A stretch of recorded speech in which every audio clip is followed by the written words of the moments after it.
organic, unpredictable, unknown, lovely, beautiful, a sense of fulfillment. This is part of the pleasures of life and not the chores of life.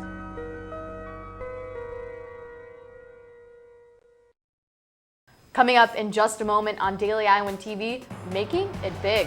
From small town Iowa to the biggest court in America. And just how affordable is healthcare? Find out next. Iowa men's basketball almost let one slip past them Sunday night. Instead, they stayed perfect inside Carver. Coming up, find out how. The most up-to-date news coming your way. This is Daily Iowan TV.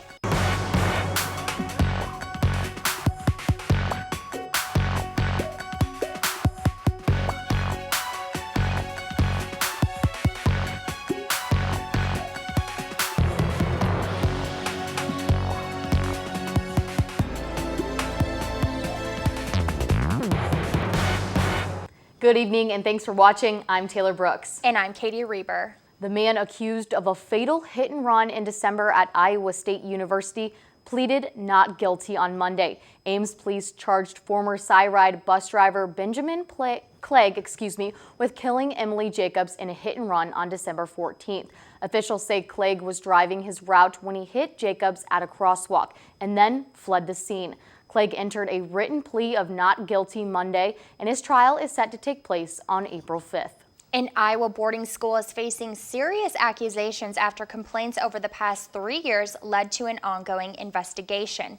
On January 28th and again on Thursday, police raided Midwest Academy in Keokuk, Iowa, following reports of sexual assaults. Midwest Academy markets itself as a boarding school for troubled youth. Since 2013, police have gotten nearly 80 phone calls from students, faculty, and staff from the school. At least 5 of those calls were reports of sexual abuse. The Iowa Department of Human Services say they have received 19 cases dealing with reports of sexual misconduct at the school, none of which were prosecuted criminally due to lack of evidence. The school has since shut down. The political scene continues to heat up following President Barack Obama's announcement that he will nominate someone to replace Justice Antonin Scalia on the Supreme Court. Here in Iowa, Governor Terry Branstad ordered that all flags be flown at half-staff until the sun sets Monday in honor of the late Supreme Court Justice.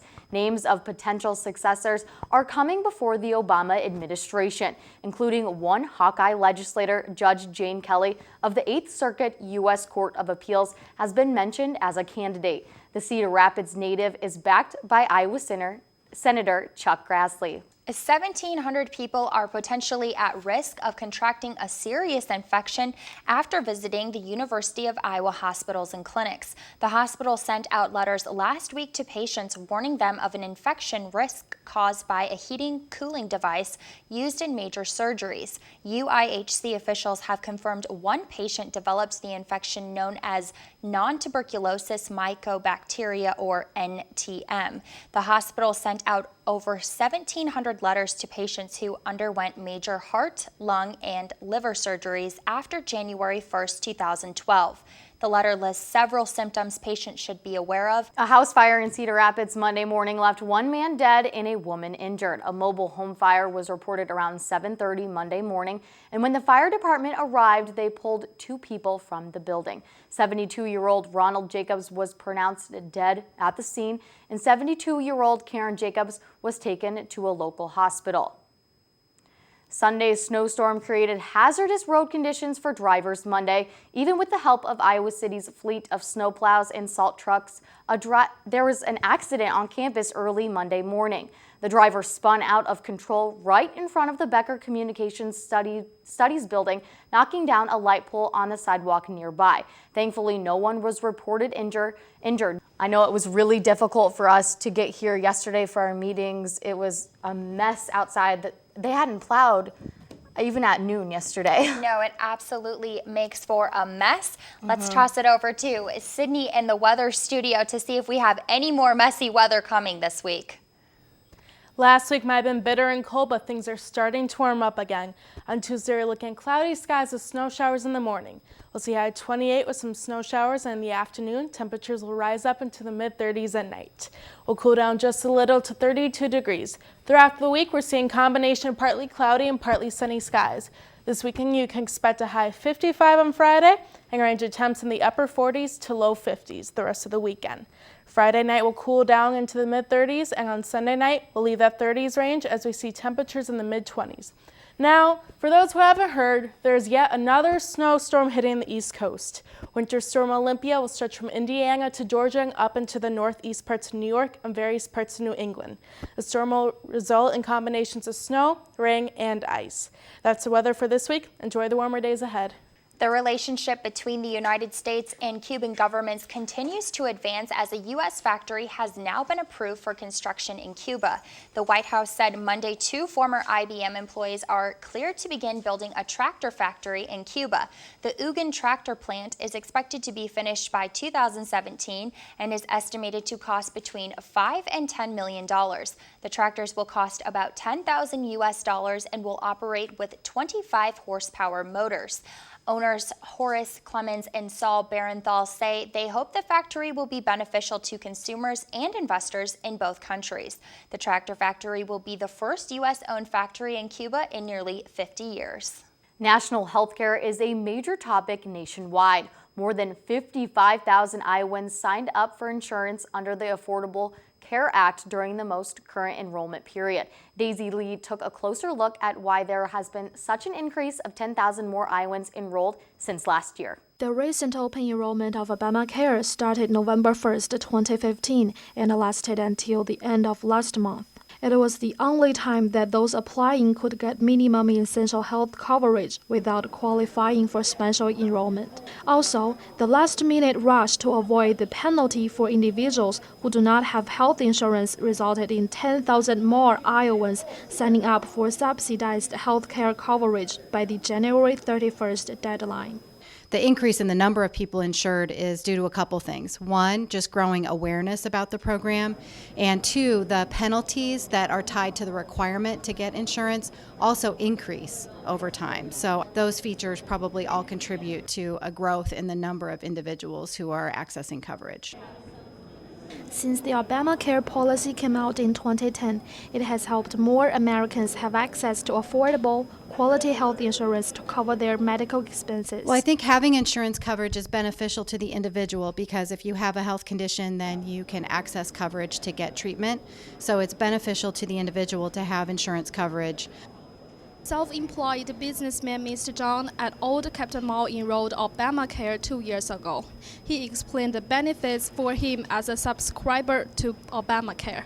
Hey, Obamacare, yeah, it's a great plan, and it's about time, we have a nationalized health plan. And personally, I'm subscribed to that, and it has brought down my insurance costs quite substantially. I would say over 70%. And I still can choose my own doctors. Reporting from Iowa City, Daisy Lee, Daily Iowa TV. On Monday, airstrikes hit 2 hospitals and a nearby school in Syria, leaving civilians in widespread panic. The United Nations reports as many as 50 people dead Monday following airstrikes that are believed to be by Russian forces. Officials say photos of the missiles as they are being dropped clearly portray Russian language. A hospital supported by the French MSF and a clinic operated by Doctors Without Borders were the target of the attack, along with a local school. The area is home to nearly 40,000 people that now have no medical options. The attacks come just a few days after a halt in fighting was agreed upon by international leaders. Well, Taylor, no airstrikes inside of Carver on Sunday, but it was a fight for those Hawkeyes. It was a little scary at times. Wasn't sure if they were going to pull it out, but they did. For more on that, we'll send it over to Jordan Maloney and Zach Mackey in the sports studio. Another great weekend for the Iowa men's basketball team, but before we head to the hardwood, we're talking a little track and field. Women's track 1,600-meter relay decided it was time to do a little rewriting of the Hawkeye record book and did just that at the Tyson Invitational in Arkansas on Saturday. Freshman Brianna Gallery, junior Alexis Guster, and Alexis Hernandez, along with senior Montalia Holder, ran the 1,600-meter relay in 3 minutes and 36.47 seconds, which just beat out the previous record of 3 minutes and 36.97 seconds from back in 2011. Track and field has just one more meet left on February 20th before they head to the championship part of their season. Taking things back to the hardwood, Iowa men's hoops hosted their neighbors to the north, the Minnesota Golden Gophers, in a Sunday night showdown. The Hawks have really been taking it inside as of late, and in the last couple of games, a player has scored 20-plus points in exactly 12 of those last 14, and it was no different on Sunday. And while Iowa has been climbing the rankings this season, it's been a little different and a little less productive in the win category for Minnesota. Katie Reaver and I were courtside for the surprisingly close matchup. Iowa grabbed another Big Ten win at home on Sunday, but despite Minnesota's 0-13 Big Ten record, the stat lines between these two teams were almost identical. Pretty proud of those numbers, especially with a team like Minnesota who wants to mix it up a little bit and really pressure you. I mean, whenever you get a win in this league, you know, it's a big win. A win is a win. We felt good about it. We just beat a good Minnesota team. You know, I don't think the record reflects how good they are. We did what was necessary to get the win, so that's all you can ask for in a hard-fought game. When it came down to the wire in this game, Iowa's veterans displayed their true colors, leading their team to victory, but their bench also provided energy and rebounds. You know, you look at the offensive rebounding in particular, Bear and Ahmad, when we really needed it. Those guys were all over the glass, and they weren't mistake guys. You know, that's what you needed: energy, rebound, defend, don't make mistakes, and the points are coming. Iowa veterans Jared Uthoff and Peter Jock led the offensive drive. Uthoff with his double-double of 24 points and 15 rebounds. Seeing the ball go through the basket, you know, kind of changes your confidence level, gets you back in the flow offensively. Played really well, and to have the start that he did and come back and play the way he did is awesome. And you know, that shows the maturity of his game, and you know, shows how much he's progressed over the years. The Hawkeyes will continue their Big Ten campaign as they head to Penn State on Wednesday. Jordan Maloney has more on this consistent battle between these Big Ten teams. Thanks, Katie. This isn't the only Big Ten matchup that's came down to the final minutes for Iowa this season. With 5 different teams playing in and out of the top spot for the Big Ten, it's obvious that you can't sleep on any squad, whether they're 0-12 or 12-0. The Gophers came into the matchup on Sunday 0-12 in the Big Ten, but their performance at Carver proved that a team's record does not reflect their abilities. Minnesota kept the score tight throughout the game and even took the lead at times, but it was the Hawkeyes who came away with the 75-71 point victory. Big Ten is great. You can't come. There's no any game you can just show up and just play and just to win. You got to come and bring your game every game, and every team is good. You never know what's going to happen. Anybody can have a day off day, and so you just got to come play every game. So. The Gophers lost by less than 10 points to 5 ranked Big Ten opponents, including their loss to number 4 Iowa, who currently holds the top spot in the conference. They're supposed to be the Big Ten team. They're athletic, they're long, they compete. You know, look at the scores of the recent games. They're in every game. Entering Week 15, the Big Ten holds 5 teams ranked in the top 25. I mean, whenever you get a win in this league, you know, it's a big win, you know, because it just makes you takes you that much closer, you know, to the ultimate goal. So just getting a win, you know, that's really what everybody values.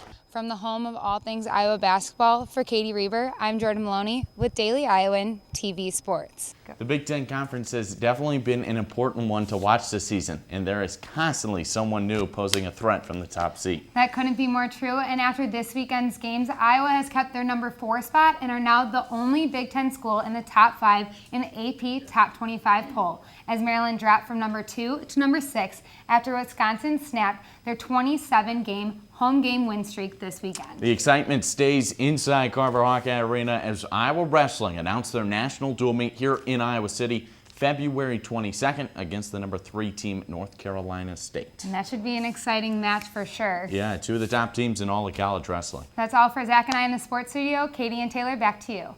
Thanks, Zach and Jordan. That's all we have for you tonight on Daily Iowan TV. Be sure to check out our website, dailyiowan.com, for all the latest news. For Daily Iowan TV, I'm Katie Reaver. And I'm Taylor Brooks. Have a great night.